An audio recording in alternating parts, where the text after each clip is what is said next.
Husband और wife के बीच में रोजाना झगड़े हो रहे हैं, या वाइफ के झगड़े ससुराल पक्ष से, सास से, नंद से ज्यादा हो रहे हैं, या फिर हस्बैंड से झगड़ के वाइफ घर वालों की वजह से या खुद उसके कारण से मैके चली गई है, या तुम तनाव में हो बहुत ज्यादा। हस्बैंड बहुत ज्यादा तनाव में, काम नहीं कर पा रहा, वर्क पे नहीं जा पा रहा, वाइफ बहुत ज्यादा तनाव में, खुद को कमजोर समझ के आत्महत्या करने का सोचती है। अगर ये सब चीजें हो रही हैं तुम्हारे साथ, तो मैं बताता हूं आगे इसका सॉल्यूशन क्या है। क्या सॉल्यूशन इसका काउंसलिंग है, मुझसे बात करना है, मेरे जैसे और व्यक्तियों की सलाह लेना जरूरी है। पहले तो काउंसलिंग नहीं होती थी, अब क्यों हो रही है? पहले तो रिश्ते ऐसे चलते चले गए, और अब भी अगर 100 झगड़े होते हैं 100 कपल्स के बीच में, तो ऐसे ठीक हो जाते हैं, एक हाथ कोई कर लेता है। मैं बताता हूं इसका प्रयोग किसको करना चाहिए, काउंसलिंग को किसे लेना चाहिए, किसे नहीं लेना चाहिए, इसके बेनिफिट क्या क्या है।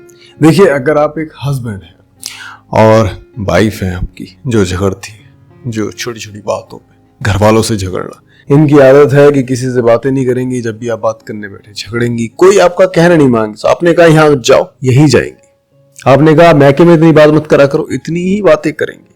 आपने कहा ये चीजें मत खरीदो, खाली पैसे की बर्बादी है, इनका हमेशा मुंह लटक जाता है। आप जब भी समझाए तब झगड़ा। तो एक सीक्रेट होता है, औरत जो होती है ना, वो तीसरे की बातें सुनती है, ठीक है।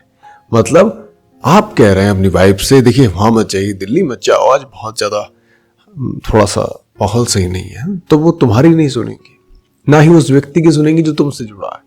जहां पे तुम्हारा बेनिफिट, या तो तुम्हारे पास समय बच रहा है, तुम्हें कहीं और जाना है, इस वजह से तुम मना कर रहे हो ये चीजें, या तुम्हारे पैसे बच रहे, तुम्हारा खुद का पति का बेनिफिट या पति से जुड़े व्यक्तियों का बेनिफिट अगर दिखा, तो वो आपकी नहीं सुन सकती। वाइफ सुनती है उस पर्सन की जिसका लेना देना कोई नहीं है, कुछ लेना देना नहीं है। ये आदमी अगर मुझे दिल्ली जाने को मना कर रहा है, तो इसको क्या फायदा, क्या नुकसान, कुछ भी नहीं है। वाइफ यहां उस आदमी के सुनती है। तो अगर ऐसी चीजें हैं, तुम एक हस्बैंड हो जहां पे वाइफ आपकी नहीं सुन रही है, तो तुम काउंसलिंग कर सकते हो। तो वो व्यक्ति समझा सकता है आपकी वाइफ को या फिर आपको कि इसको कैसे ट्रीट करना है, ठीक है ना। शुरू के विवाह के बाद शुरू के 1 साल तक बहुत झगड़े होते हैं, और सबसे गलत डिसीजन डाइवोर्स का यहीं पे होता है। इतना ज्यादा तनावपूर्ण मामला हो जाता है कि आदमी सोचता है बस मैं डाइवोर्स लूं, भैया तुम ले जाओ मेरा घर गाड़ी सब, मुझे छोड़ दो।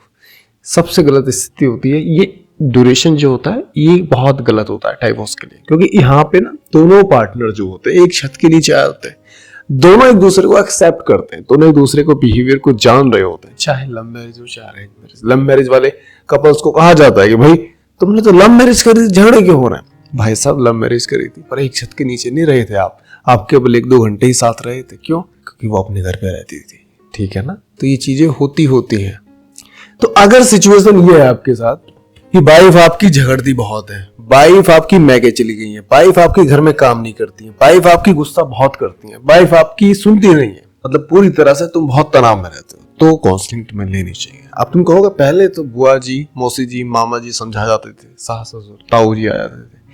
देखो आज जो है ना, उनकी सलाह गलत नहीं है, बहुत बेस्ट सलाह देते हैं जो बुजुर्ग होते हैं घर के, पर आज जो है दोस्त, आज ये जो सलाह दे रहे हैं ये अपने तजुर्बे से दे रहे हैं। जो तजुर्बा है इनका वो है पुरानी एजों का, पुरानी उम्रों का, पहली जनरेशन का। आज जनरेशन दूसरी है, इस जनरेशन का तजुर्बा इन्हें नहीं है, ठीक है ना।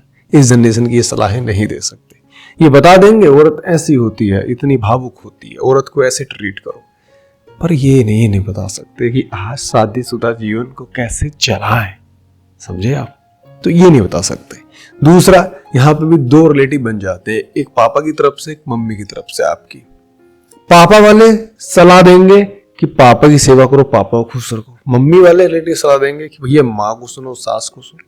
पर आपका कोई रिलेटिव नहीं है ना, आपके कौन कोई रिलेटिव, आपके सास ससुर, वो कहेंगे हमारी बेटी को खुश रखो। तो आपका है कौन सी दुनिया में? कोई भी नहीं है। एक पति का कोई नहीं बचता, पति के बचते हैं माँ बाप, पर उनके दखल से रिश्ते खराब हो रहे हैं। आज की सिचुएशन बता रहा हूं। तो अगर ऐसी सिचुएशन आप एक हस्बैंड हो, तो तुम्हें काउंसलिंग लेनी ही चाहिए, क्योंकि यहाँ पे तुम भरोसे नहीं बैठ सकते, बुआ मुझसे चाहिए ताओगे। अब आती है वाइफ की बारी, किस वाइफ को लेना चाहिए, किसको सोचना चाहिए। अगर चीजें बहुत ज्यादा झगड़े वाली चल रही है वाइफ की तरफ से, ये ससुराल में उसे कहीं ना कहीं से दुखी करा जा रहा है, कोई ऐसी बातें बोल दी जाती हैं जहां उसे पेन हो जाता है, या आपके हस्बैंड की कोई अफेयर है, तो हस्बैंड नशे करते हैं, या कोई ऐसी चीज है जो आपको दुखी कर रही है, जो बहुत ज्यादा आपको तनाव में डाल रही है, तो आपको काउंसलिंग लेनी चाहिए। और मैं ये भी कहता हूं, जो पर्सन खुद से समझदारी का उपयोग करके चीजें सुधार सकता है, मामले सुलझा सकता है अपने घर के, उसे करने ही चाहिए, सुलझाने ही चाहिए। सबसे बेस्ट तो ये होता है कि आप तैयार हो उसके लिए, आप खुद से अपनी गृहस्थी चलाएं, सबसे बेस्ट है। पर औरत काउंसलिंग जरूर लेना, क्योंकि तुम बुद्धि से नहीं दिल से सोचती हो, तुम भावुक इतनी ज्यादा हो जाती हो कि भावनाओं से निर्णय लेती हो। हस्बैंड की कोई बात अच्छी नहीं लग रही तो तुम्हारा रास्ता मतलब इसको सुलझाने का यही होगा कि मैं शिकायत कर देती हूँ। ये डिसीजन गलत होता है, इससे हस्बैंड नहीं सुधरेगा आपका उस हरकत को करने से जिस हरकत से आपको तकलीफ हुई, पर इससे घर भी बिगड़ जाएगा आपका, जो बसाया था पिताजी ने कर्ज लेके। सीरियसली बता रहा हूं। अब आती है बात, हस्बैंड खुद से सुधार सकता है बहुत अच्छे से, पुरुष बहुत समझदार होता है, वो खुद से सुधार सकता है गृहस्थी को, लेकिन जिस समय वो समस्याओं से उलझा पड़ा होता है, खुद फेस कर रहा होता है प्रॉब्लम्स को, वो अपनी बुद्धि से कुछ नहीं सोच पाता, उसकी इतनी तनाव में बुद्धि होती है, वो दर्द में रह जाता है, उसकी बुद्धि उस समय काम नहीं करती। होशियार बहुत है पर परेशान बहुत हो जाता है। तो ये चीजें हैं, तो काउंसलिंग यहाँ पे काम करती है। अब आती है बात, काउंसलिंग किसको नहीं लेनी चाहिए। देखिए, काउंसलिंग उसे नहीं लेनी चाहिए जहां तुम्हें काउंसलर की बात सुननी ना हो, तुम्हें माननी ना हो, तुम्हें खाली अपनी बातें सुनानी हो। मेरे पास ऐसे बहुत से कॉल्स आते हैं, 45 मिनट्स की ड्यूरेशन की कॉल चलती है, लेकिन ऐसी महिलाएं आती हैं जो 45 मिनट तक मेरा मुंह नहीं खुलने देती हैं, खुद ही एक तरफ से सुनाई जाएंगी। मैं जानता हूं इनकी काउंसलिंग यही है कि इनका दिल हल्का हो जाए, पर मेरी तो सुने आप, मेरी कैसे सुनेंगे आप? पूरा समय तो आप ही ले जा रहे हैं। तो जहां तुम्हें खाली सुनानी है अपनी और मेरी बातें नहीं सुननी है, तो नहीं लेनी चाहिए वहां पे। दूसरे आते हैं छोटे छोटे मैटर है जहां आप प्रेम से सुलझा सकते हैं। मानिए हस्बैंड ने कुछ कह दिया, तुम पीछे मेरे घर पे काम नहीं करती हो, मैं ऑफिस चला जाता हूँ, देखो कल से कपड़े ऐसे रखे हैं, तुम तो यार कुछ भी नहीं हो यार, ऐसा कुछ कह दिया, तुम्हें बुरा लग गया, अब तुमने जवाब दे दिया, तू उसे ले आओ, फिर वैसे भी तुम तो हो ही ऐसे, तो तुम्हें यहाँ पे जवाब गलत है। ये चीजों को तुम बिना काउंसलर के भी ऐसे सुलझा सकते हो कि भाई खुद से ही कह दो, हाँ सॉरी मैं धो दूंगी आज, प्रेम से कह दो, क्या जरूरत पड़ी है।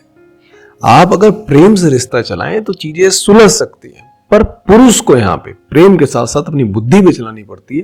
प्रेम भी बुद्धि से देना होता है वाइफ को, ताकि ये प्रेम को प्रेम समझे। अगर आप दिल से प्रेम देंगे तो वो उसके लिए प्रेम नहीं, आपकी कमजोरी दिखेगी। बात समझ गए?